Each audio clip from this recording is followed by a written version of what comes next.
जय कुंज बिहारी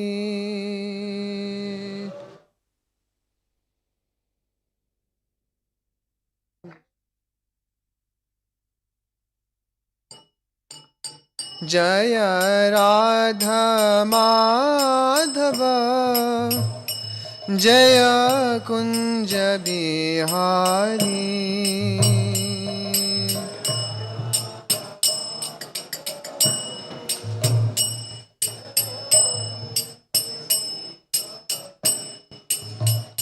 जय गोपी जना वल्लभा जय गिरिवरधारी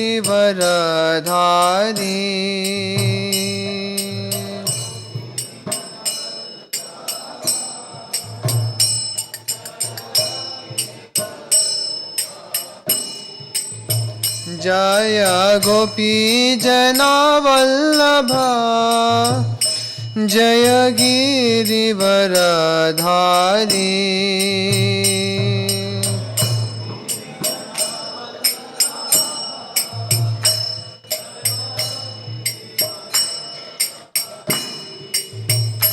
जय यशोदानंदना जय ब्रज जनरंजना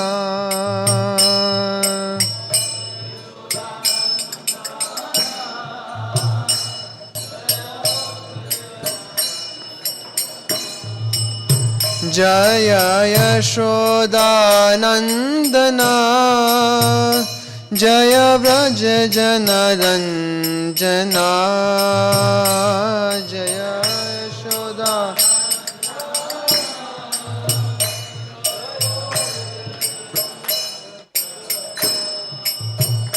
जय यमुना तीरावनचारी जय कुंज बिहारी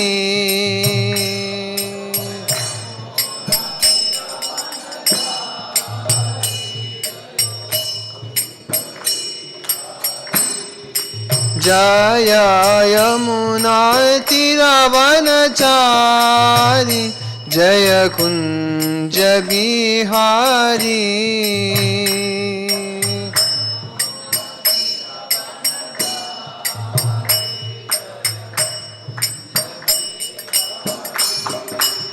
जय राधा माधव जय कुंज बिहारी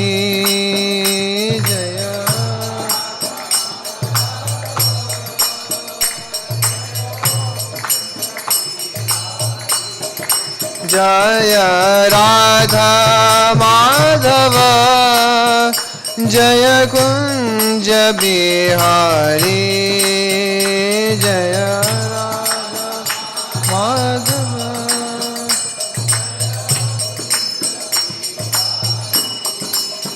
जय गोपी जना वल्लभा जय गिरिवरधारी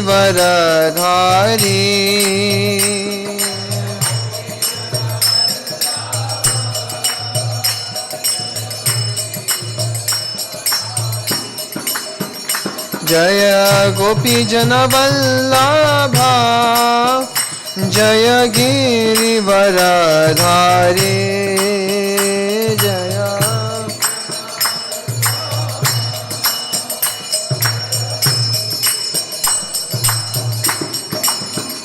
जय यशोदानंदना जय व्रज जनरंजना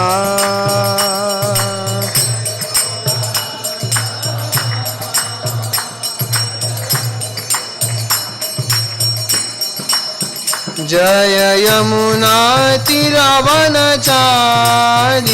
जय Kunj Bihari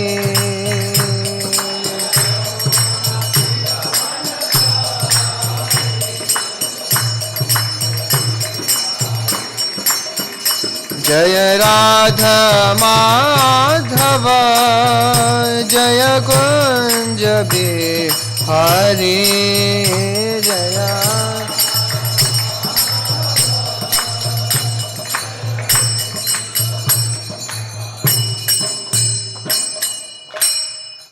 Jayam Vishnupad Paramahamsa Parivrajakacarya Stotra Satashi Srimad His Divine Grace Abhay Charan Arvind Bhakti Vedanta Swami Srila Prabhupada Ki Ananta Koti Vaishnava Vrinda Ki Granthra Srimad Bhagavatam Ki Nitai Gaura Premanande. Hare Krishna. Hare Krishna. So we have the great fortune to have with us His Grace Arjunanand Prabhu. So His Grace Arjunanand Prabhu passed out of voice in 2017. He did work and joined in 2018. And he was here for a brief PDC training also. He joined in Bangalore in 2018. And then in 2019, on the desire of His Grace Radhesham Prabhu, he went for youth outreach to America. And since then he has been there. So he has been working very arduously, very hard to see that the youth of America and those who are Indians in America, they get the divine shelter of Srila Prabhupada. So by his efforts, around 200 to 300 youth have become connected. And out of that, around 100 are regular. And around 8 have got initiated. One of them is here with us, Tarun Madhav Prabhu.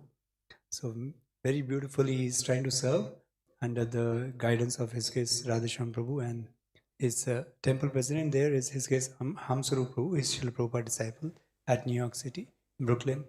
So we are very honored that today, by Krishna's arrangement, he is here. So we welcome him and also welcome him for the class by loudly chanting the Hare Krishna Maha Mantra. Hare Krishna, Hare Krishna, Krishna Krishna, Hare Hare, Hare Ram, Ram Ram, Hare Hare. Om Namo Bhagavate Vasudevaya. Om Namo Bhagavate Vasudevaya. Om Namo Bhagavate Vasudevaya.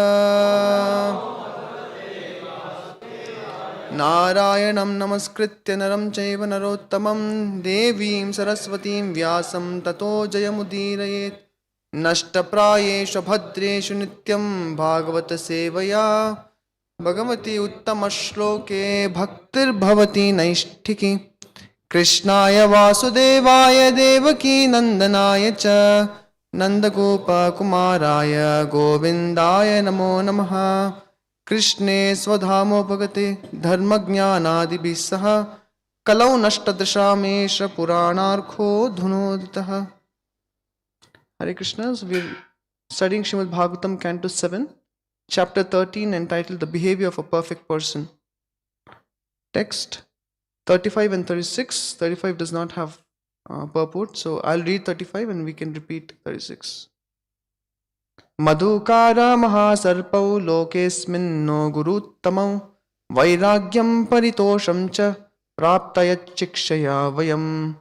The bee and the python are two excellent spiritual masters who give us exemplary instructions regarding how to be satisfied by collecting only a little and how to stay in one place and not move. Text 36. Viraga sarvakamebhya Shikshito me madhuvrataat Krichraptam madhuvadvittam Hatvapyanyo haret patim. Viraga sarvakamebhyah Shikshito me madhuvrataat Krichraptam madhuvadvittam Hatvapyanyo haret patim. Viraga sarvakamebhyah Shikshito me madhuvrataat Krichraptam madhuvadvittam Hatvapyanyo haret patim.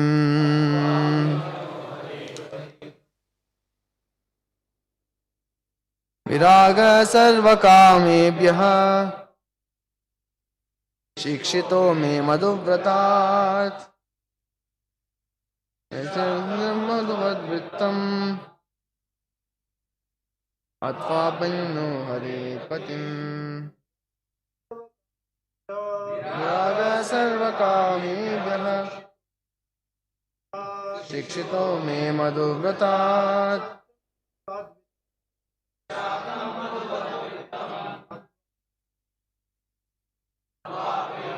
हरे पतिं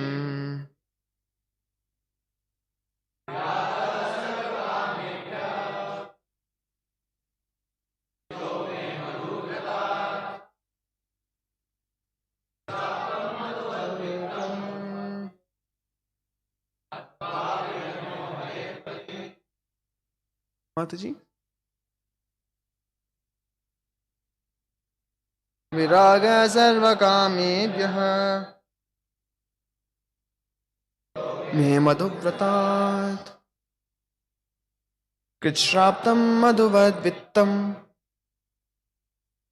हत्व्यापन्यो हरेर्पतिम् विराग सर्वकामेभ्यः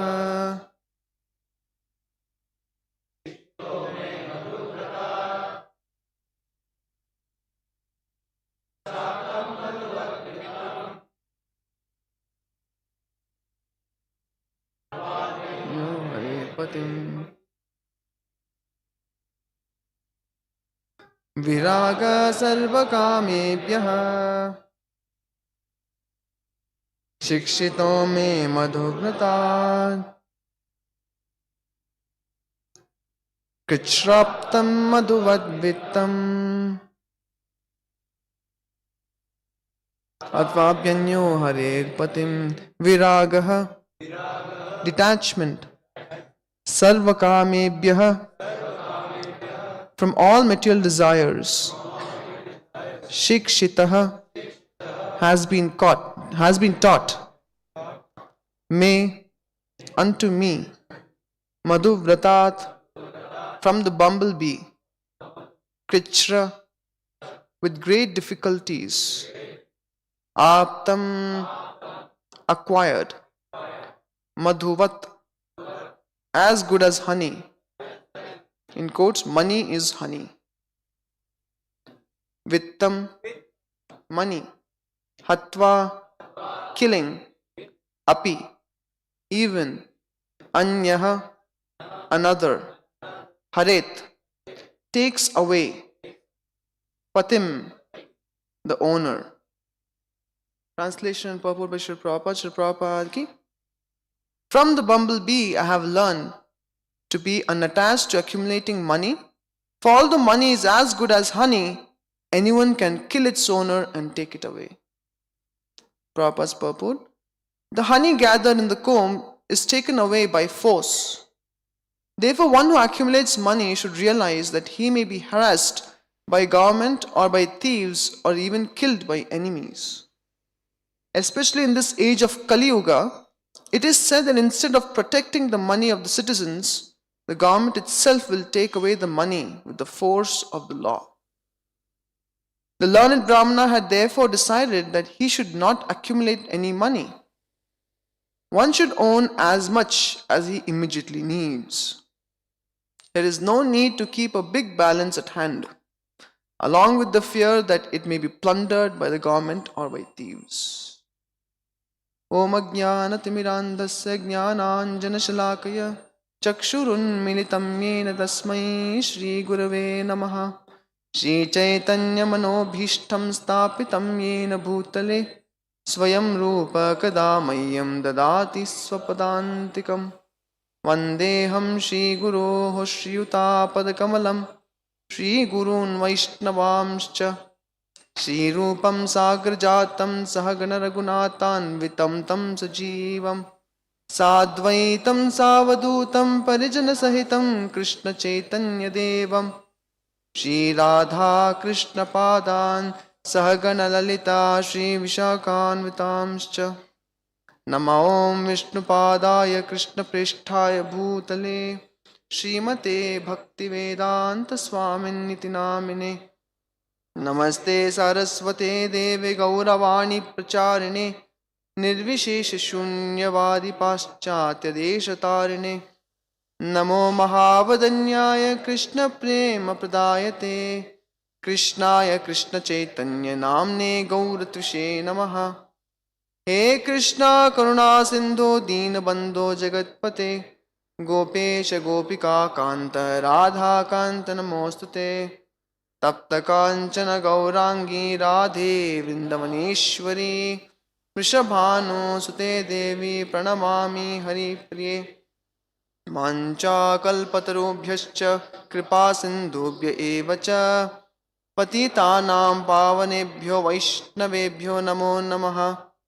जय श्री कृष्ण चैतन्य प्रभु नित्यानंद श्री अद्वैत गदाधर श्रीवासादि गौर भक्त वृंद हरे Krishna Krishna Krishna Hare Hare Hare Ram Ram Ram Hare Hare. Hare Krishna. Before I begin, I would like to seek the blessings of all the senior devotees present in the sitting as the audience, but there to just encourage me, like Sundar Sham Prabhu, Sarvalakshan Prabhu, Antadeep Prabhu, and all the other devotees. Actually, I'm not at all qualified because since day one, my Utkarsha was in Pune. So since then, I've been watching all my seniors sit and speak. But just to encourage me, my superiors have ordered, and therefore, I want to serve in this way. In today's verse, Viraga Sarvakamebhya Shikshito me Madhuvratat Krichraptam Madhuvat Vittam Hatvapyanyo Hare Patim. So here the lesson is being drawn out from the bumblebee. So here the Brahmana is saying, I've learned to be unattached to accumulating money. For although money is as good as honey, anyone can kill its owner and take it away. In the verse, the word mentioned is sarvakamebhya, means from detachment from all material desires, as mentioned. So, I was just trying to do some research on how much effort does the honeybee really put in. Generally, in this world, we all put effort so that we can enjoy the fruits of our work. But honeybee, when it puts efforts, it lives about 7 or 8 weeks. And about 4 to 5 weeks, it puts efforts in collecting the honey. I mean, collecting the nectar from all the flowers, putting in the honeycomb. Before it puts it in the honeycomb, it has to take it inside, digest it, and then put it. Then it is mentioned how all the honeybees, because the liquid that it spits out into the honeycomb, it is very liquidy in nature, so it has to fan the comb. And it is mentioned continuously, 24/7. So for many days, they just keep fanning the comb to make the thick honey. And by the end of it all, they even, of course, wax it up just so that it is protected. After making the honey, fanning the honey, making it with the good viscosity, and finally waxing it to protect it, finally, as it is mentioned, the person comes. Hare Patim means the owner comes, he comes and takes away the honey from the honeybees. And it is mentioned the honeybees don't even enjoy their own honey. They just wax it and keep it. So hard struggle all for nothing. 𝗔𝗿𝗷𝗂𝐻̀ 𝗵𝗂. So when I was flying, back to India after many years, so I was thinking it is like, going from a city life to village life. So I thought New York City with all its hustle and bustle, all its glitter and glamour, finally if I can I'm getting to go back to India, so now it will be some level of peace of mind because it will be very peaceful. But as soon as I landed in Bangalore airport, immediately there was an explosion of all kinds of advertisement, and the first kind of advertisement is all intoxication. All kinds of cigarettes and wines and liquors, whole showroom of that. And then after that, all kinds of chocolates and duty free. And then as I started driving towards home, then there were so many malls, even close to the airport. So many malls, so many outlets for eating and so many shopping outlets. So I was just thinking, the tendency of the living entity is to accumulate more and more. And that tendency is being very nicely taken benefit of by the consumerism industry, isn't it? That means, it, as Srila Bhakti Siddhanta Thakur says, the cheaters and cheated. So, as 𝐒𝐫𝐢𝐦𝐚𝐝 Prabhu was talking about the previous verse, where beautifully he was explaining there's a strong desire, the spriha for accumulating prana and artha, he was explaining. So now that there is a strong desire of the living entity to accumulate, now that is being taken advantage by someone else, and they are creating industries. Like if you want footwear, how many kind of footwear can you wear? But for that you have hundreds of brands with thousands and thousands of shoes, isn't it? Now if you want some juice or something, before they would just press the fruit and get the juice. Now there are so many industries, the packaging, and they're importing, exporting, sending it across the globe. So now even the health benefit is not there, but they have thousands and thousands of juices, thousands and thousands of eatables, so many malls, so many kinds of everything for the body. So now, about some centuries ago, when things were still peaceful, industrial revolution had not yet happened, that time people were still depending on farms. That means whatever they would produce, they would eat. And what will be produced according to season. And whatever is produced is also good for the health. So then what happened, as the industrial revolution came about, the companies could produce so many more things than the people actually need. So when you have so many things to sell than what people have, then what do you need? Then the industries thought, we have so many goods, but the people are already satisfied. So then came advertisement industry. Then they had to advertise. Like today you see on the billboards, even the medicines advertised. Actually medicines, there is no need to be advertised. If you have a disease, you go to the doctor and doctor will prescribe you the medicine. But unfortunately, even the medicines are being advertised. So then the advertising industry came in. When the advertising industry came in, they found that even sometimes the advertisement is not good enough to appeal to the customers. So then they brought such advertisements which are psychologically appealing. Then they started preaching that without this item you are not fulfilled. Isn't it? Without Hare Krishna. Without an iPhone. Jai Shri Krishna. Without an iPhone, your life is not fulfilled. Then the man works very hard and he somehow earns enough money to purchase his first iPhone. By the time he's not even done showing off to his family members and friends, then they release second iPhone. Then when they release the next iPhone, then they said that if you don't have this version, the latest with the latest update, then you are not up to date. Then all the people around him, they got bored of his old iPhone. Now everyone is looking towards those people who have the latest gadget. Now when the man is again working further hard and he purchases next iPhone, then they release third one and the fourth one. Actually, if you see in history, every year 1 or 2 iPhones they release. So what is the need? If I ask you what is the need of a phone? To call, to do some SMS, isn't it? Now it has become much more than that. It has become the identity of a person. If you're not having, like people who use Apple, they have their identity, Apple users. Who use Android, they have their own identity as Android users. So then the psychological advertisements appeal to the emotion of the people, where they start telling people these products define you. You need them to fulfill yourself.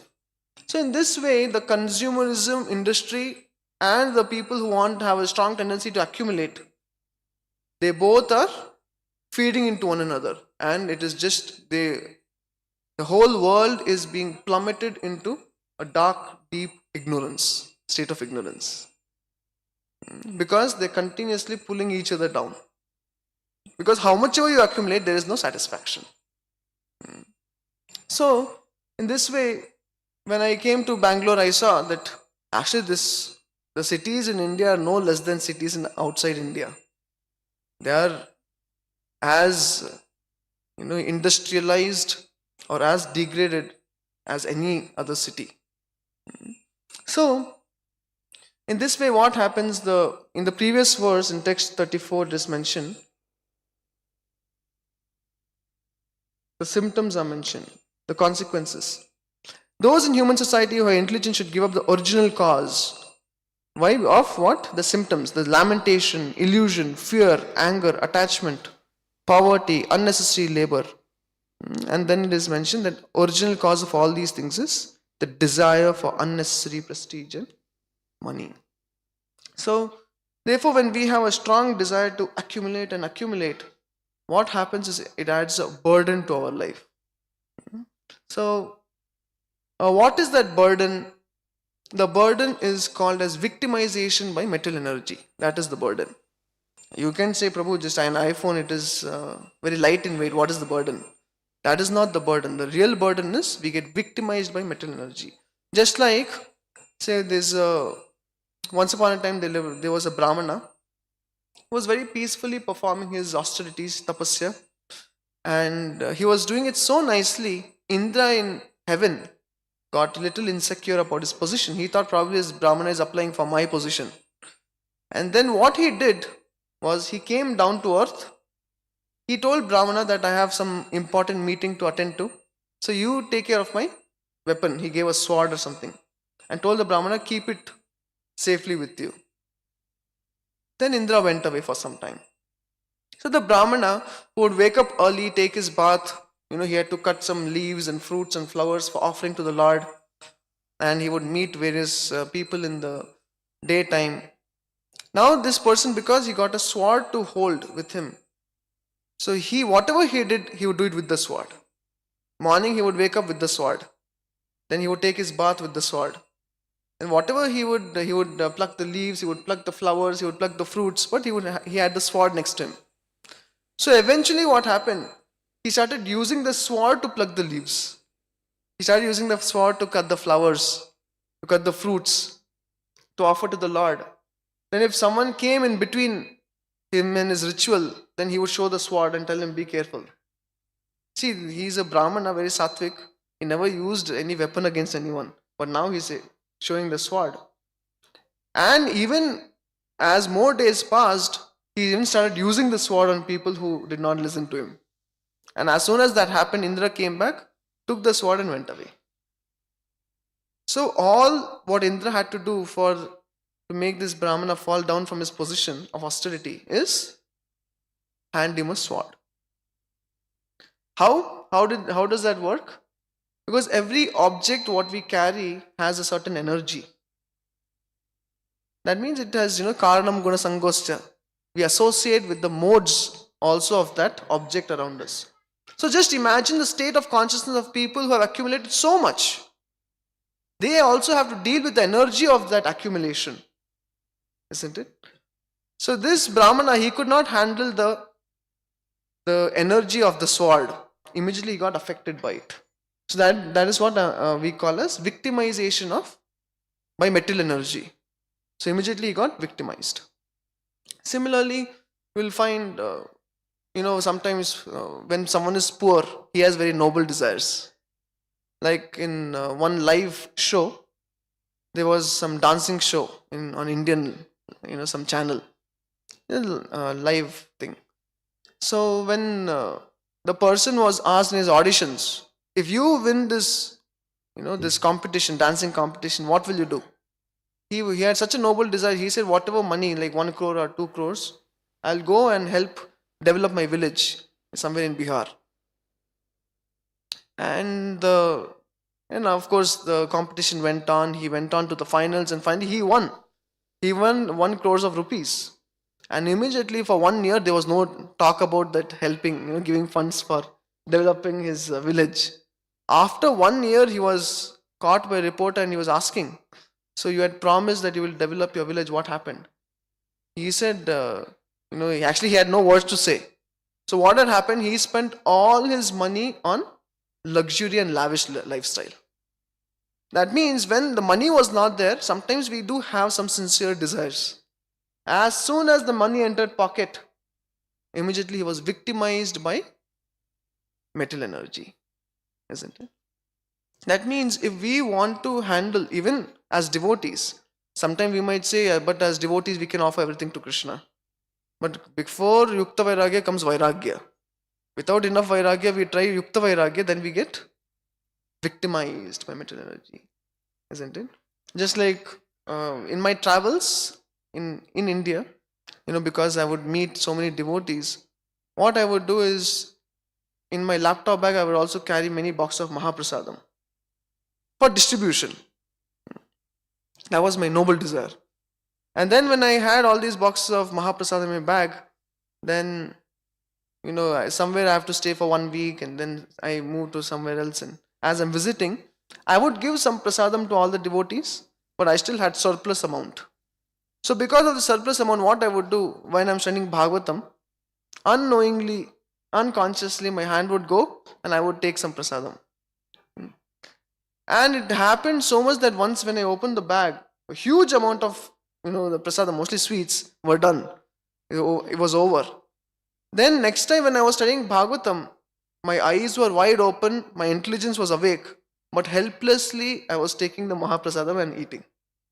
So I was just thinking, if I had just distributed all of them, would I be, succumbing to sweets? Not at all.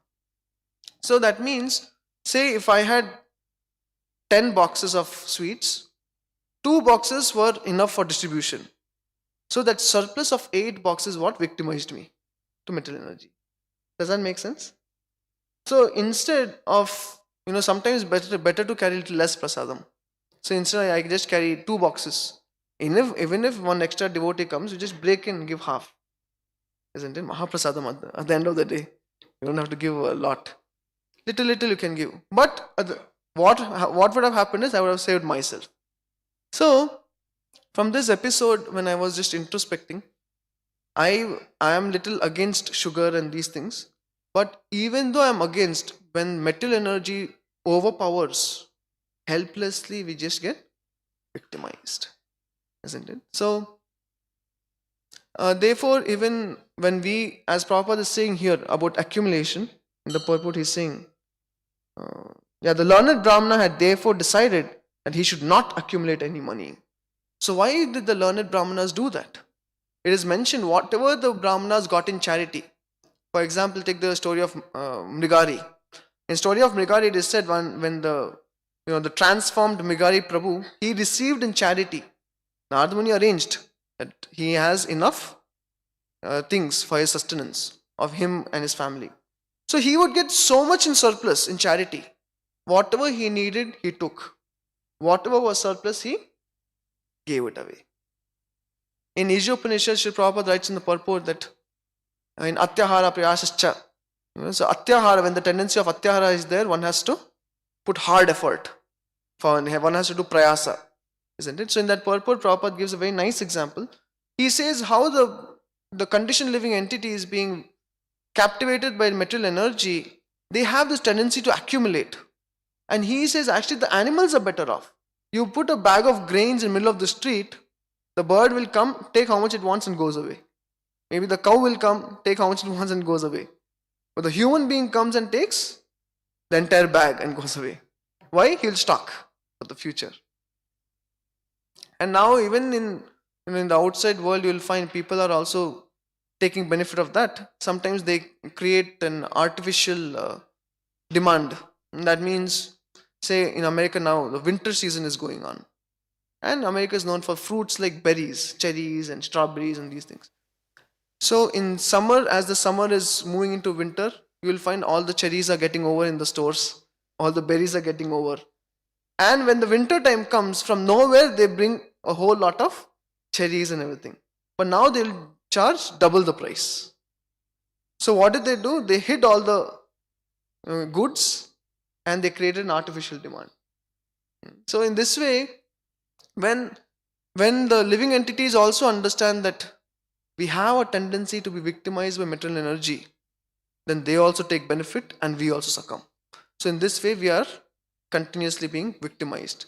And therefore, even for devotees, we have to be very, very careful of how we should not try to put our hands into that part of material energy where we have a higher tendency to get victimized. For some people may be weak to money. Some people are weak to opposite sex. Some people are weak to, tongue, like eatables, prasadam. Some people may be weak to position. So, or some people may be weak to, janam, following, isn't it? So we have to find out what is that one thing or some of the things where I become weak. Unless we do that homework, just trying to engage material energy in Krishna Seva is very, very risky. It's very difficult, isn't it? Okay, you took little extra prasadam, that's not a problem. But it can get worse. So therefore, the whole principle here is, Prabhupada says, don't collect more than required, just give it in charity. And therefore, Prabhupada encouraged. He encouraged all the devotees to get as much money, collect funds, but use it immediately. Don't store. Because as soon as you store, everyone's eyes will fall on that Lakshmi. Isn't it? As soon as you store. Say, for example, in a temple, there are many departments, and one department is, bringing in Lakshmi like 80% of the Lakshmi, total Lakshmi. And 9 other departments, they are bringing in 20% of Lakshmi. So then what will happen? Then one has to normalize. So even if the department bringing good amount of Lakshmi they have a big grand plans of expansion in the future, but just keeping that Lakshmi, all the departments will look at that Lakshmi, isn't it? Then you will have to distribute it. And so therefore Prabhupada said, instead of attracting Kali, like for example, when Srila Sanatana Goswami escaped the jail by bribing the jail guard, the jailkeeper, he left and his servant joined him. That time Sanatana Goswami had nothing. He was just trying to meet Sri Chaitanya Mahaprabhu. But on the way, it was night time and they came across like a motel, or it's called an inn. So he found that people there, the receptionist, the innkeeper, they were all very kind and very humble and kind and giving sweet words to Sanatana Goswami. Sanatana Goswami, being a home minister, was very shrewd in these matters. So he understood, it is said, too much devotion is a sign of a thief. So Sanatana Goswami felt that these people are too kind to me. They don't even know me. If I was his family member, it's another thing. They don't even know me and they're overly kind. Must be something wrong. And immediately he turned to Ishan and asked, are you carrying some gold coins? Then Ishan said, yes, Goswamiji, I'm actually carrying 7 gold coins. Just in case we might need in some travel for some purpose. He said, immediately go and give it to the innkeeper. So Ishan they went and gave the gold coins to the innkeeper. When the innkeeper received the gold coins, he said, he was, of course, jumping in joy in the heart. He said, how did you know we were looking for this gold coin? Actually, we were even plotting to kill you for it. But now that you have given it to us and we understand you are a saint, you keep it. Sanatana Goswami said, no, I have no necessity of these gold coins. You only keep. And then, as they exited, of course, Ishan was chastised. But I think later on, he was found that he was again carrying 1 gold coin. Then Sanatana Goswami sent him away. So, this shows that when we carry or accumulate a lot, immediately the envious eyes come across. It will fall on that accumulation, isn't it? So therefore, we are simply putting ourselves in danger. And therefore, Brahmana, to have a peace of mind, whatever is extra, he would give it in charity. So here it is mentioned, the lesson learned from the bumblebee is, I have learned to be unattached to accumulating money. So unattached, viraga sarvakamebhyah. Because just seeing someone work hard and not enjoying what he has worked hard for seems like a complete futile endeavor. Shramayeva kevalam. So this person is saying that I have learned detachment from by looking at the honeybee. Similarly, when we are engaged in the material world, it's so very important that we are living in a detached temperament. What does detached temperament means?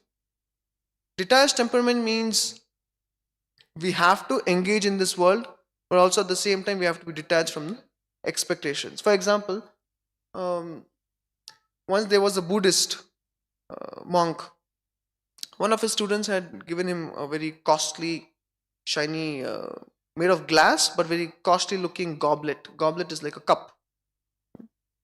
So he had kept it in his ashram. But many students, when they would visit this monk, they would all appreciate, and they would tell the monk that this goblet looks very nice. It looks very attractive. He would say, "Oh, don't mind it, it is already broken." So they were all getting confused. What do you mean it's already broken? And they would leave. So whenever someone would come, they would appreciate, and he would say, "Don't worry about it, it's already broken." One day a cat came in the ashram. It jumped on the table and knocked it down. It fell on the floor and it got broken. Then someone came and said, "Oh, my dear monk, do you know what happened? Your precious goblet is broken." What did he say? "Don't worry, it was already broken." This is detached temperament. That means we need to know how much expectation to have and how much expectation not to have. In the fleeting nature of this material world, better not to have expectations. Like one student came to me and he was saying, he was a very regular visitor, attending many programs, but not chanting anything. And one day he came and he said, "Prabhu, I have something very serious to tell you." I was in a meeting, so I said, "Okay, can you please wait?" He waited for 2 hours. And then, even though it was like 9:30 at night, I felt obliged to meet him because he was so patient. So when I met him, he said, "Prabhu, everything in my life is going haywire. Everything is going opposite to what I plan for or what I expect things to happen." And then he was explaining what are the incidents that happened. His mother was, diagnosed with having cancer. And recently she was recovering from it, probably early cancer. And then he said, now my sister is diagnosed with some skin problem. So he was telling me, who will marry her? And I'm also a student, I'm not getting job. And everyone in the family is worried. Just now my mother is getting well, now my sister is diseased. So I told him, at least you can just have a second or third opinion with some Indian doctor. Because in America, they might take advantage because of the money. So have some second or third opinion. So later on he had, and it was not a very serious thing. But this point in time, I told him, you can take these practical steps at the same time. Because, the way he was looking, he had tears in his eyes and he had become all reddish. And he was literally under so much of tension. So I told him, Prabhu, do understand, even if your sister is not diagnosed with the skin problem, but still there is no guarantee that in future it will not come. Isn't it? Say for example, we are diagnosed with some disease. You go to the doctor and doctor says, don't worry, the disease, there's no such disease. Then we get some sort of relief. But is there a guarantee that we will never be affected by the disease? No. So to think like that, even subconsciously, that is how in our mind it is there, that everything will go on very nicely. So that's what creates some level of insecurity, isn't it? Because when the disease actually comes, we feel that we were actually promised a very happy life and I'm getting a misery in my life, isn't it? So now in America, there's so many students not able to find job. When they were studying in colleges here, American universities, they came, or the companies, they advertised the glory of studying or working in America with showing dollar notes and the conversion rate. When they went there, the whole situation toppled. So many Indians, they have 50 lakhs of loan when they come there. And after doing their studies for 1-2 years, there is no job. What happened to the promise? Isn't it? So when we keep putting so much hard effort and keep accumulating, is there anyone guaranteeing that we will enjoy the fruit of our endeavor? Not at all. And therefore the Brahmana is very intelligent in doing the needful. Accept what is required and extra, give it in charity. No need to work for even extra if it comes in surplus. We don't have to work for it, for the extra, isn't it? But why? Because the nature of this material world it is all fleeting. It is all completely temporary. So now the situation of the students in India, in the US, the Indian students in the US, completely pathetic. Any student, like one student called me recently and he said he wants to apply for MS. I told him, Prabhu, don't come, it is a horrible situation. He anyway came. So that means the tendency is so strong to rebel the laws of nature. They feel that probably it's happening with everyone else, but I'm very special. When I go there will be companies lined up to give me a job. Isn't it? How unfortunate. So therefore, living in a detached temperament means understanding the fleeting nature of this material existence. Isn't it? So now, since this there's a lesson being derived from the bumblebee, we can derive another lesson from the bumblebee. Instead of trying to collect the money's honey, the honey of money, we can be the devotee bumblebees with tilak on our foreheads. And what does devotee bumblebee do? The devotee bumblebees, they also go around, but they try to suck the nectar of Krishna's lotus feet. And what is that? They go, and it is as it is said about Parikshit Maharaj, Saranga Sarabuk. He's a Saragrahi Vaishnava. So such Saragrahi Vaishnavas, they go and try to seek the Vaishnava appreciations from all the devotees.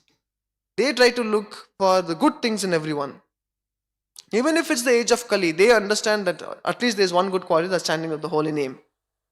In Padyavali, there's a verse like Vichayani, Vichiryani, Vichintyani, Punah Punaha, Dhanaisva. What is it? Kripanasva Dhananiva, Tannamami Bhavantunaha. Yeah, he's saying, my Lord, just as a miser keeps, collecting and counting and remembering his money, let me collect, count, and remember your holy name. Like that he says. That means, yes, we have a tendency to accumulate. We can accumulate, not material commodities. When we stop putting efforts to accumulate material energy, we start putting efforts accumulating spiritual energy. Like about the coward boyfriends of Krishna, it is mentioned. Srila 𝐒𝐫𝐢𝐬𝐚𝐴 Goswami says, Ittam satam brahma sukhanubhutya dasyam gatanam paradaivatena maya shitanam naradarakena sakam vijahru krita punya punjaha. That means the coward boyfriends over millions of lifetimes have accrued so many sukruti credits, spiritual credits, and because of which today they are able to enjoy pulling, pranks on Krishna. They are able to wrestle with Krishna. It is mentioned after Krishna defeated Chanur Mushtik, then Subal or Sridhama, one of them came and said, how is it possible that you defeated Chanur Mushtik? Then they had another wrestling match. And then Sridhama or Subal, he defeated Krishna. I say, it's not possible. Isn't it? So hearing this, when Parikshit asked, this is what 𝐒𝐫𝐢𝐬𝐴 Goswami told him. The glories of these personal associates of the Supreme Lord is that they did not spend time in accumulating material commodities. Accumulating material commodities means accumulating material energy. Accumulating material energy means being cheated of one's good fortune. Rather, they spent energy in accumulating spiritual energy. Krita punya punjaha. Little by little. So we can also accumulate different glories, like say for example lotus feet of Krishna. You can find so many verses glorifying lotus feet of Krishna, and so many pastimes of lotus feet of Krishna, the lotus face of Krishna, or the lotus form of the Supreme Lord. Or we can chant the holy name. We can go around and gather blessings from the devotees. We can gather instructions from the devotees. So many things, so many ways of accumulating spiritual energy. When we accumulate spiritual energy, we are only fastening our path back to Godhead, isn't it? And that is real nectar. Satam prasangan mama veera samvido bhavanti hrit karna rasayana kataha. Rasayana means nectar, which is drunk. Rasayana. Similarly, it is said pibata Bhagavatam rasamalayam. That means whatever is connected to Krishna is very, very like amras kind of thing. You just drink it, and more you drink, more you become healthy spiritually. There is no problem with accumulating spiritual energy. And one more on top, one more good thing about gathering spiritual energy is when you go around and share this nectar with others, our own nectar becomes more substantial and the pot of nectar even increases more.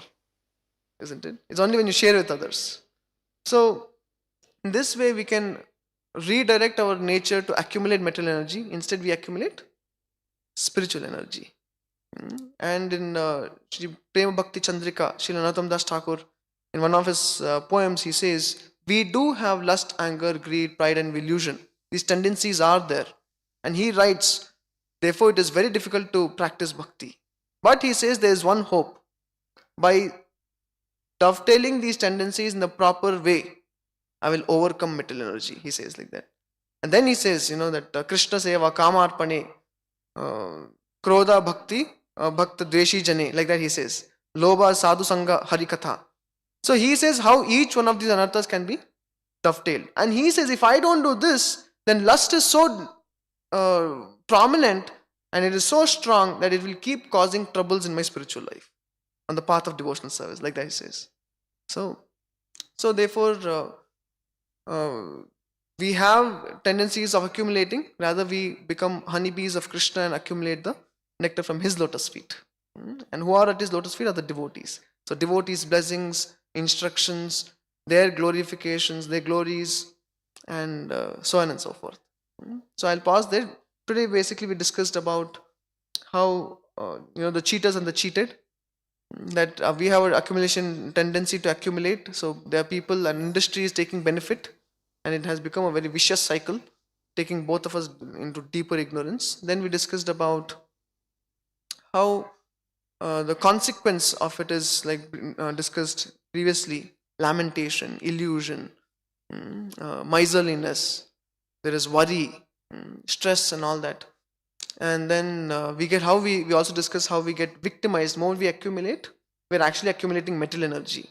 And when we accumulate, every possession has its own energy and its own, the way it affects us. So we get victimized by material energy. We discussed about that. And therefore it is good to, we also discussed about it is better to first cultivate vairagya before yukta vairagya, and also live in this world with detached temperament, and then be a honeybee of Krishna, Krishna's bee. In that way, we will not be victimized by material energy. So I'll pause there if anyone has any questions or comments or corrections.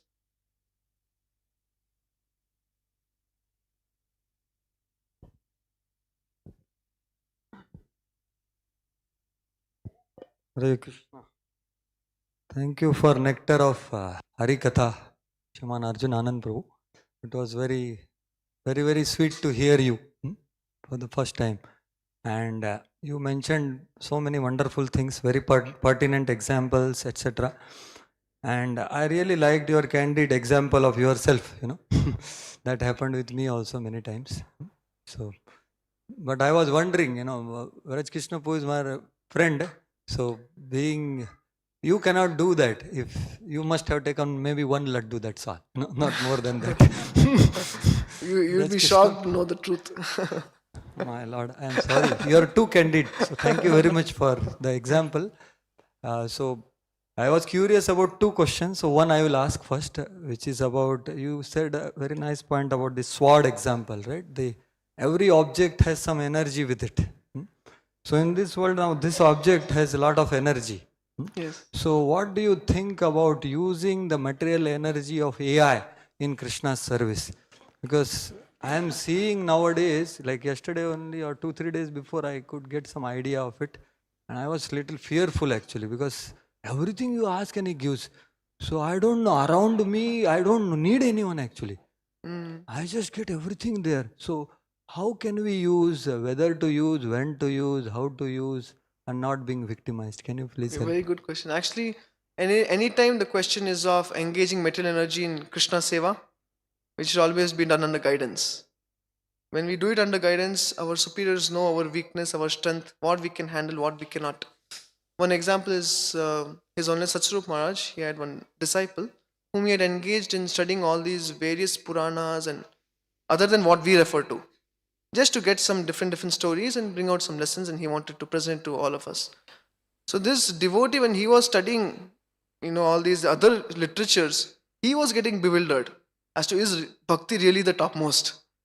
So then he expressed it to his spiritual master, and Satsvarup Maharaj said, you stop it. You don't study. You don't have the adhikar to do it. So therefore, for us to be under guidance of our superiors who know us well is very good, and only under guidance we can actually, like for example, someone will say, Prabhu, I want to use Instagram in Krishna Seva. Yeah, but while you might use Instagram 20% for Krishna Seva, 80% you are getting, one is getting victimized by Instagram. So we need to know sincerely by ourselves, and under guidance we will, it has to be engaged. For Sorry? devotees. So Sorry? means it's not like restricted. WhatsApp and all, it's okay. Instagram, WhatsApp, YouTube and all that, lot of distraction. So AI is something which is accessible, available, interactive. In that sense, you want to add anything? I got idea that yes, we should use under guidance with adhikar. That is clear. Right. Thank Yeah. you for that. But any more things about No, this, which so is the thing with AI would be, as of now, we don't know what is the consequence. As of now, it is now building, and now even AI is not very accurate also. It will give some certain, say you ask for a verse, it will change 2-3 words in between and give you. We don't even know, because we are also new to the verse probably. So it seems very harmless. But we can always, by Shastra, we know Maya is not harmless. She comes in like a needle and goes off like a plow. She can destroy our spiritual life and go. So now I think AI is still in its upcoming stages. Later on, we will get to know its danger. So I think for now it's okay. Okay.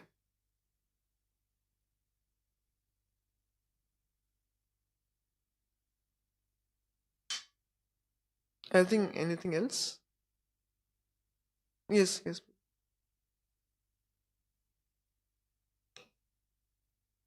shared one personal example which was very wonderful. So I was wondering, Nispuraha Sarva Kamebhyo, here it's very interesting to think that he is learning from Bumblebee. So I was wondering that actually Bumblebee, what Bumblebee eats actually, because 30% you said you did research, 40, no, 60% of life is going in accumulation, right? Around something like that. So what is she eating and what she subsists on? Because is it the honey? And if that is not the case, then actually... Yeah, I know for sure it is not the honey. Okay, that's Yeah. wonderful. So it's all for Abhishek. So it's all glories to honeybee. All glories to honeybees, yes. Right? So yes. all glories to honeybee. Yes. She is just doing it for Krishna. Yes. At least for devotees. Actually, everything in this material world, everyone is doing, everything in nature is made for Krishna only. And then we come in between and... So he is learning from her. So my question to you is, it's little personal, like you went to US, right? So why you went to US? It is to assist Radheshyam Prabhu to preach, or with some other desire? So just, it's a personal thing you can desire. You can, whether you decide what to. So when Radheshyam Prabhu was supposed to go to the US in 2019, he had written a mail to all the counselors. And I had expressed a couple of years ago, before I was even a brahmachari, that I told that anyway I plan to do MS in the US. So along with that I can do some preaching. And my background is, I was never brought up here in India. I was brought up in Gulf and outside. So I said, Prabhu, I think I can go outside. So keeping that in mind, my counselor then he wrote to Radheshyam Prabhu saying that Arjuna Das can help you in your travels, like that. Otherwise, when I joined ashram, I had given up the idea of going to the West. Yeah. Okay. Yeah. Hare Krishna. Grantha Shrimad Bhagavatam की, श्री प्रभुपाद की, ताई गौर प्रेमानंद.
थोड़ा ऊपर कर दो, इसको पैर लगा और एक मिनट रुकना.